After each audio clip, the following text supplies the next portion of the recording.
दो फैक्टर है। एक फैक्टर है ओवैसी आज से बिहार में 2 दिन बिहार में रहेंगे, 50 सीटों पर लड़ने की बात है, नुकसान किसका सबसे ज्यादा होगा। और दूसरी बड़ी बात की जातीय जनगणना को लागू करने की बात कर क्या केंद्र सरकार ने विपक्ष के हाथ से सबसे बड़ा मुद्दा छीन लिया। आप देखिए तेजस्वी यादव कह रहे हैं कि इस समय जातीय जनगणना कराने की बात केंद्र सरकार द्वारा इसलिए किया गया है क्योंकि बिहार में चुनाव है। तो सवाल यह है कि क्या केंद्र सरकार को यह लग रहा था कि बिहार में चुनाव जीता नहीं जा सकता है जातीय जनगणना अगर लागू करने की बात नहीं की गई तो। और दूसरी बड़ी बात यह है कि अगर असुद्दीन ओवैसी 50 सीटों पर चुनाव लड़वाते हैं तो यह नुकसान किसका होगा। और इन दो वजहों से जब तेजस्वी को लग रहा है असुद्दीन ओवैसी, प्रशांत किशोर और ये केंद्र सरकार द्वारा जातीय जनगणना कराने की बात करना, उसकी घोषणा करना, ये सारे फैक्टर्स कहीं ना कहीं तेजस्वी को परेशान कर रहा है। इसलिए तेजस्वी बहुत तरह की बात कर रहे हैं कि भाई अब सीटों पर भी आरक्षण हो, कि लोकसभा सीट पर ओबीसी ईबीसी के लिए आरक्षण हो, ठेकेदारी में आरक्षण हो, इस तरह की मांग कर रहे हैं। मंडल कमीशन के जो बाकी बचे रिपोर्ट हैं उसको कैसे लागू कराना है ये हम करवाएंगे। तो ये सारी बातें कर रहे हैं, जातीय आधार पर सब कुछ हो, संख्या के आधार पर हो, ये हम इंश्योर करेंगे। तो ये बढ़ चढ़ करके जो तेजस्वी बात कर रहे हैं, क्या उनके मन में कहीं ना कहीं संशय है, शंका है? उनको लग रहा है कि एक बड़ा शस्त्र जो लोकसभा चुनाव में बीजेपी को सत्ता अपने दम पर सत्ता तक आने में रोक दिया था, अब वही मुद्दा बीजेपी ने छीन लिया है। इसलिए हमको कुछ और करना होगा, आगे बढ़ करके बात करनी होगी, तभी हम अपने वोटों को गोलबंद कर सकेंगे। जो जातीय कार्ड ये खेलते थे, जाति की धार को तो जातीय गणना की बात करके बीजेपी ने कुंद कर ही दी है। बीजेपी ने साफ साफ कहा है कि सेंसस के साथ साथ हम कास्ट सेंसस भी करा देंगे। और जब कास्ट सेंसस केंद्र ने जिम्मा ले लिया कि हम कराएंगे, तो अब इनके पास मुद्दे क्या रह गए? इसी मुद्दे को तो ये भुनाते थे चुनाव में कि ये क्यों नहीं चाहते हैं जातीय गणना कराना, आखिर इससे क्यों भागते हैं, क्यों नहीं गरीबों का ध्यान रखते हैं। हालांकि ये क्या क्या करेंगे ये तो यही बताया, लेकिन रोहिणी आयोग की रिपोर्ट जो थोड़ा सा उसकी जो कुछ सिफारिशें लीक हुई थी, अब उसमें तो है कि 10% ओबीसी 90% ओबीसी का हिस्सा खा जाते हैं। और ऐसी कई जातियां हैं जिसमें 918 या 20 जातियों का नाम आया था ओबीसी में, जिसके हिस्से में आज तक कोई रिजर्वेशन का लाभ नहीं, कोटा विदिन कोटा होने के बावजूद। बिहार में भी 113 ईबीसी जातियां हैं, 33 ओबीसी जातियां हैं, दलित की तो काउंटिंग होती है, उनकी भी 23 जातियां हैं। बिल्कुल मिलना चाहिए, लेकिन केवल सारा हिस्सा कोई एक लोग खा जाए और बाकी लोगों को नहीं मिले, तो अगर तेजस्वी जी इतने पारदर्शी हैं तो करके दिखा दें, अच्छा है, दिखाना नहीं, पर चाहिए। आप हमको ये बताइए कि रोहिणी कमीशन की रिपोर्ट जो है अगर उसको लागू किया जाता है तो आपको ये लगता है कि कुछ जातियों के बारे में, जो मेरे पास भी जानकारी है कि कुछ जातियां जैसे यादव, कुर्मी, कुशवाहा, ये सब रिजर्वेशन के दायरे से बाहर हो जाएंगे?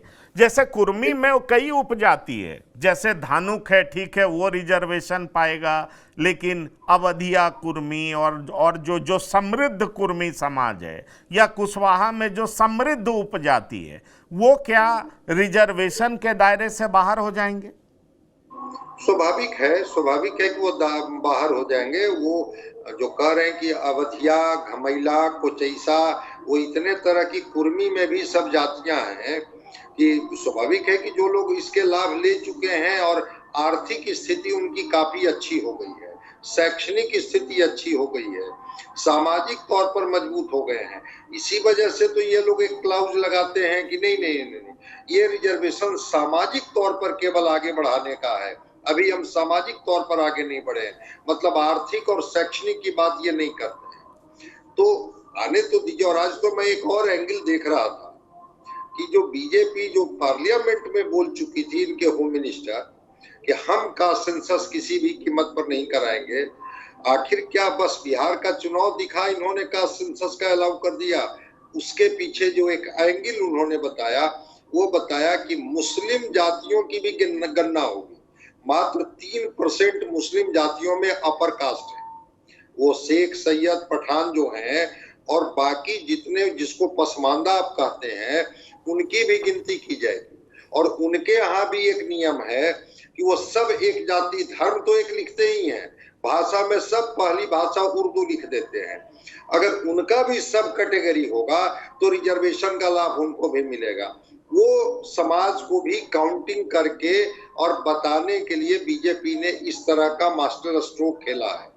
तो गिनती उनकी मुस्लिम की हो जाएगी, गिनती हिंदू की हो जाएगी, और खास करके जो कन्वर्टेड हिंदू हैं उनकी भी गिनती में इस बात की चर्चा होगी कि पहले ये कहाँ थे, बाद में किस कैटेगरी में आ गए, और कब से कब तक ये जो है वो इस्लाम धर्म को स्वीकार करके ये कर रहे हैं। तो सारे कॉलम होंगे जिसके आधार पर उनकी भी गिनती करके चीजों को ट्रांसपेरेंट किया जाएगा। जो धार्मिक तौर पर सभी एक हो जाते थे कि मेरी आबादी 18% है, उसमें कौन कितने परसेंट है और उनकी सामाजिक आर्थिक स्थिति क्या है, बस केवल एक चर्चा होती है कि देखिए इन लोगों का जो गिनती हुई थी उसमें आर्थिक तौर पर ये किस तरह से पिछड़े हुए थे, और इसके लिए वो जो एक रिपोर्ट का हवाला दे दिया जाता है और उस रिपोर्ट से आगे बात नहीं बनती है। तो उनकी भी गिनती कराने की बात चल रही है। तो विपक्ष की धार तो खुद पड़ ही जाएगी ना।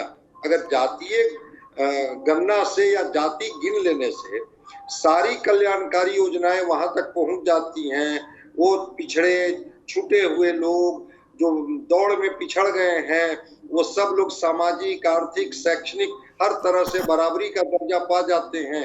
तो 94 साल के बाद साहस तो किया नरेंद्र मोदी ने कि ठीक है हम करा देते हैं, और देखते हैं फिर इसके बाद इन क्षेत्रीय पार्टी का अगला दाव क्या रहता है। और जो आपके सवाल हैं कि तेजस्वी जी को समझ में बात नहीं आ रही है, आ जाइए ओवैसी जी पर। ओवैसी जी सीमांचल में प्रभावित तो कर देंगे।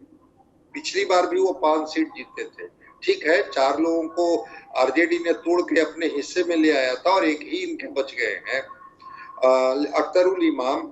लेकिन इस बार अगर वो 50 सीटों पर लड़ते हैं जो मुस्लिम बहुल क्षेत्र है, अगर वो मैदान में कुछ सीटें जीतते हैं और अगर वो 10,000, 15,000, 20,000 वोट काटते हैं तो मैं मानता हूं कि तेजस्वी जी के लिए तो संकट है, क्योंकि वो तो सीधे अर्थमेटिक जोड़ते हैं कि यादव इतना %, मुस्लिम इतना %, और दोनों का अर्थमेटिक जोड़ के बता देते हैं कि भाई 32 तो हमारा ऐसे ही हो गया, और फिर बाकी तो मुद्दे कम, और जो जातीय समीकरण है उस पर वो कहते हैं कि हम बेहतर परफॉर्म कर देते हैं। अगर ओवैसी हर क्षेत्र में आकर के जो 50 सीट की बात कर रहे हैं 10,000 वोट भी मुस्लिमों का लेने में कामयाब हो गए, ये 10,000 वोट तो बहुत बड़ा फैक्टर है। पिछली बार तो चुनाव आरजेडी कभी कहीं 1,000 से, कहीं कुछ वोट से, कहीं 60 वोट से, कहीं 2,000 वोट से, कहीं 3,000 वोट से, जहां इस तरह का नेक टू नेक फाइट होता है।